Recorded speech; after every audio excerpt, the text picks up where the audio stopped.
Imagine कीजिए एक ऐसी दुनिया जहां आपके हर सवाल का जवाब या तो स्पिरिचुअल विजडम के जरिए मिलता है या फिर साइंटिफिक लॉजिक से। लेकिन यहाँ पर सवाल ये है कि इनमें से कौन सा अप्रोच ज़्यादा पावरफुल है। ईस्टर्न फिलॉसफी जो हमें अंदर की शांति और कर्म के रास्ते पर चलना सिखाती है, या वेस्टर्न फिलॉसफी जो हमें रीजन और लॉजिक के जरिए सच खोजना सिखाती है। आज हम दोनों को कंपेयर करेंगे और जानेंगे कि किस फिलॉसफी में है कितना ज़्यादा दम और कौन है किससे कम। वीडियो को अंत तक जरूर देखिएगा, क्योंकि इस वीडियो के अंत में हम आपसे एक सवाल पूछेंगे जो आपके सोचने का नज़रिया बदल देगा। चलिए शुरू करते हैं। तो बॉस, ईस्टर्न और वेस्टर्न फिलॉसफी का गोल भले ही एक है, ट्रूथ और विजडम तक पहुंचना, लेकिन इनका तरीका, थॉट प्रोसेस और फोकस काफ़ी अलग है।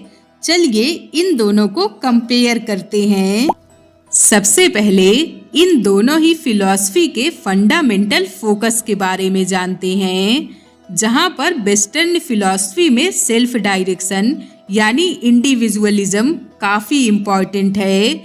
इसमें इनका मेन फोकस होता है ये समझाना कि मैं कौन हूँ, मुझे क्या अचीव करना है। प्लेटो, डेस्कार्टिस और नीत्शे जैसे फिलॉसफर इस बात पर जोर देते हैं कि इंसान अपने माइंड और लॉजिक के थ्रू दुनिया को समझे। वहीं पर ईस्टर्न फिलॉसफी कलेक्टिविज्म और इंटरकनेक्टेडनेस पर आधारित है। इसमें ये जानने पर मेन फोकस होता है कि मैं समाज और प्रकृति के साथ कैसे बैलेंस बना सकूं। वेदांत, ताओइज्म और बुद्धिज्म फिलॉसफी के फिलॉसफर कहते हैं कि सेल्फ रियलाइजेशन और नेचर के साथ बैलेंस बनाना जिंदगी का अल्टीमेट गोल है। आसान भाषा में कहूँ तो वेस्टर्न थिंकर कहते हैं कि क्वेश्चन एवरीथिंग, पर ईस्टर्न थिंकर कहते हैं कि accept everything and then question yourself. ये अप्रोच ही इन दोनों को अलग बनाता है। दूसरा अंतर है इनके अल्टीमेट गोल में। जहां वेस्टर्न फिलॉसफी का मकसद है पर्सनल हैप्पीनेस और सक्सेस अचीव करना, जैसे सार्त्रे और कैमुस जैसे अस्तित्ववादी कहते हैं कि लाइफ इनहेरेंटली मीनिंगलेस है, पर हमें खुद अपना पर्पस बनाना चाहिए। वहीं ईस्टर्न फिलॉसफी का मकसद है लिबरेशन यानी मोक्ष पाना। ये कहती है कि डिजायर और ईगो से मुक्ति पाना सबसे बड़ी सफलता है। जैसे बुद्ध कहते हैं कि डिजायर ही दुख का कारण है, इनसे दूर रहो और शांति पाओ। आसान भाषा में कहूँ तो यहाँ पर वेस्टर्न फिलॉसफी बोलती है कि अपने सपनों का पीछा करो, वहीं पर ईस्टर्न फिलॉसफी कहती है कि अपने सपनों से अलग हो जाओ। तीसरा अंतर है अप्रोच टुवर्ड रियलिटी में। वेस्टर्न फिलॉसफी में रियलिटी को समझने के लिए लॉजिक, एनालिसिस और साइंस का यूज होता है। जैसे एरिस्टोटल का फेमस अप्रोच था ऑब्जर्व, एनालाइज, कॉन्क्लूड। वहीं ईस्टर्न फिलॉसफी इंट्यूशन और स्पिरिचुअलिटी पर विश्वास रखती है। जैसे भगवत गीता कहती है कि दुनिया एक माया है यानी इल्यूजन है, सच्चाई अंदर ही है जो सेल्फ रियलाइजेशन के थ्रू मिलती है। एक तरफ वेस्टर्न फिलॉसफी कहती है कि रियलिटी को प्रूव करो और ईस्टर्न फिलॉसफी बोलती है कि रियलिटी को फील करो।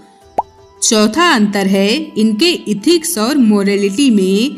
जहां वेस्टर्न फिलॉसफी यूनिवर्सल रूल को प्रमोट करती है, जैसे इमैनुअल कैंट का कैटेगरिकल इम्परेटिव, जो कहता है कि जो रूल आप फॉलो करते हो समझ लो कि सब उसी रूल को फॉलो करेंगे, अब डिसाइड करो वो रूल ठीक है या नहीं। वहीं पर ईस्टर्न फिलॉसफी कहती है कि इथिक्स कॉन्टेक्स्ट और रिलेशनशिप के आधार पर होना चाहिए। चाइनीज फिलॉसफी का कन्फ्यूजियनिज्म कहता है कि इथिक्स हर इंसान और सिचुएशन के हिसाब से अलग हो सकता है। यहाँ इथिक्स फ्लेक्सिबिलिटी और सामाजिक हार्मोनी पर बेस्ड है। इसे हम ऐसे समझ सकते हैं कि मान लीजिए आप किसी मुसीबत में हैं। वेस्टर्न अप्रोच कहता है कि रूल को फॉलो करो, लेकिन ईस्टर्न अप्रोच कहता है कि पहले स्थिति देखो, उसके अकॉर्डिंग एक्ट करो। आप किस तरह सोचेंगे हमें कमेंट में जरूर बताइएगा। पांचवा अंतर है टाइम और चेंज, जहां वेस्टर्न फिलॉसफी लीनियर टाइम को फॉलो करती है, यानी एक शुरुआत एक अंत, और वेस्टर्न फिलॉसफी का प्रोग्रेस और फ्यूचर पर ज़्यादा फोकस होता है, यानी इनोवेशन और एडवांसमेंट के जरिए बेटरमेंट। वहीं पर ईस्टर्न फिलॉसफी साइक्लिक टाइम पर विश्वास करती है, जिसमें जन्म, मृत्यु और पुनर्जन्म कभी ना खत्म होने वाले चक्र के जैसे चलते रहते हैं। भागवत गीता कहती है कि परिवर्तन ही प्रकृति का नियम है, हर चीज एक सनातन लय में चलती है। यहाँ पर वेस्टर्न टाइम एक गोल ओरिएंटेड जर्नी है और ईस्टर्न टाइम एक सर्कुलर डांस है। छठा अंतर है माइंड बॉडी कनेक्शन में, जहाँ वेस्टर्न थिंकर जैसे डेस्कार्टिस माइंड और बॉडी को अलग अलग मानते हैं, जिसे हम ड्यूलिज्म भी कहते हैं। मॉडर्न मेडिसिन इस अप्रोच को फॉलो करती है, जो कहती है कि बॉडी की प्रॉब्लम को सॉल्व करो, दिमाग अपने आप सही हो जाएगा। वहीं पर ईस्टर्न फिलॉसफी माइंड बॉडी एकता पर जोर देती है। आयुर्वेद और योग कहते हैं कि अगर मन और शरीर एक साथ होंगे तभी सही हेल्थ और पीस पॉसिबल है। ईस्टर्न फिलॉसफी में मेडिटेशन यहाँ एक कोर प्रैक्टिस है, जो दोनों ही एस्पेक्ट को बैलेंस करती है। तो बॉस, ये तो हो गई ईस्टर्न फिलॉसफी और वेस्टर्न फिलॉसफी के अंतर की बात, जिससे हम समझ सकते हैं कि दोनों ही अपने अपने तरीके से यूनिक और वैल्यूएबल हैं। अब यहाँ पर आपके मन में एक इंटरेस्टिंग क्वेश्चन ये आ सकता है कि क्या ईस्टर्न और वेस्टर्न फिलॉसफी एक दूसरे के साथ को एग्जिस्ट कर सकती हैं? तो आइए इसका आंसर खोजते हैं। देखने में लगता है कि ईस्टर्न और वेस्टर्न फिलॉसफी एक दूसरे के अपोजिट हैं, पर अगर हम उनके स्ट्रेंथ को समझें और उन्हें कंबाइन करें तो इनका एक परफेक्ट बैलेंस बनाया जा सकता है। आइए जानते हैं कैसे, जिसका सबसे पहला एग्जाम्पल है माइंडफुलनेस प्लस प्रोडक्टिविटी। मेडिटेशन और माइंडफुलनेस से इनर पीस और क्लैरिटी मिलती है, और प्रोडक्टिविटी और टाइम मैनेजमेंट से आप अपने लक्ष्य को जल्दी अचीव कर सकते हैं। इससे हम कह सकते हैं कि माइंडफुलनेस जो ईस्टर्न फिलॉसफी का पार्ट है और प्रोडक्टिविटी जो वेस्टर्न फिलॉसफी का पार्ट है, दोनों का कॉम्बिनेशन एक परफेक्ट बैलेंस बना सकता है, जिससे आप बिजी रहकर भी अपने मेंटल हेल्थ का ध्यान रख सकते हैं। जैसे स्टीव जॉब ने ईस्टर्न मेडिटेशन प्रैक्टिस को अपने वेस्टर्न इनोवेशन के साथ कंबाइन किया और एप्पल जैसा प्रोडक्ट बनाया। दूसरा है इंडिविजुअल गोल प्लस कम्युनिटी हार्मनी। अपने पर्सनल ड्रीम और गोल को परस्यू करना जरूरी है वेस्टर्न फिलॉसफी के अनुसार, वहीं ईस्टर्न फिलॉसफी के हिसाब से कम्युनिटी और रिलेशनशिप का बैलेंस मेंटेन करना जरूरी है। दोनों को कंबाइन करें तो कह सकते हैं कि आप अपने पर्सनल एस्पिरेशन के साथ अपने फैमिली और कम्युनिटी का भी ध्यान रख सकते हैं। जैसे अगर आप अपने कैरियर गोल का पीछा करते हो तो इसका मतलब ये बिल्कुल भी नहीं है कि अपने रिलेशनशिप को भूल जाओ। बैलेंस करना ही कोएग्जिस्टेंस है। तीसरा है साइंस प्लस स्पिरिचुअलिटी। दोनों को एक साथ लाकर हम दुनिया को एक नए तरीके से समझ सकते हैं। जैसे योगा और मेडिटेशन के हेल्थ बेनिफिट को साइंस ने प्रूव किया। ये दोनों बेस्ट कॉम्बिनेशन है। चौथा है universal rule plus contextual ethics. हर जगह एक फिक्स रूल काम नहीं करता। पर कुछ यूनिवर्सल वैल्यू जैसे हॉनेस्टी और कंपैशन जरूरी हैं। दोनों को कंबाइन करके प्रैक्टिकल डिसीजन लिया जा सकता है।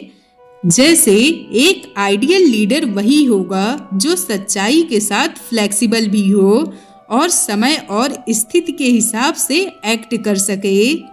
पांचवा है cyclic time plus linear progress. Cyclic सोच हमें पेशेंस और लॉन्ग टर्म इम्पैक्ट पर फोकस करना सिखाती है और लीनियर थिंकिंग हमें शॉर्ट टर्म गोल अचीव करने का तरीका बताती है।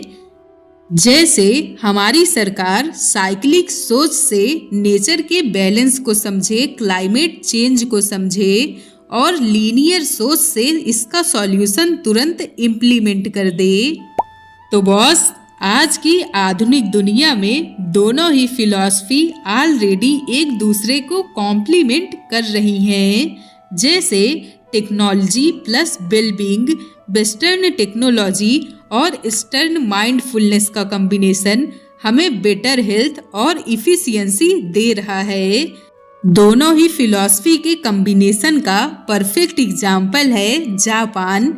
ये देश अपने ईस्टर्न ट्रेडिशन को मॉडर्न वेस्टर्न इनोवेशन के साथ बैलेंस करके दुनिया में एक सक्सेसफुल कल्चर का मॉडल बन गया है। इससे हम कह सकते हैं कि हाँ, दोनों फिलॉसफी एक साथ को एग्जिस्ट कर सकती है। इन दोनों को कंबाइन करके हम अपने अंदर शांति और दुनिया में प्रोग्रेस ला सकते हैं। ईस्टर्न और वेस्टर्न फिलॉसफी एक दूसरे के विरोधी बिल्कुल नहीं है, बल्कि ये एक दूसरे के कॉम्प्लीमेंट्री हैं।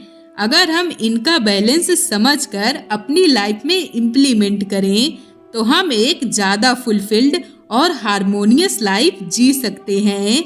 आपका क्या मानना है? क्या आप दोनों फिलॉसफी को एक साथ एडॉप्ट करने में विश्वास रखते हैं या नहीं? हमें कमेंट में ज़रूर बताइएगा। अगर आपने इस वीडियो से थोड़ा सा भी कुछ नया सीखा हो तो वीडियो लाइक करके ज़रूर जाइएगा। मिलेंगे ऐसी ही किसी और वीडियो में। तब तक के लिए थैंक यू फॉर वॉचिंग। खुद को बेहतर बनाते रहिए।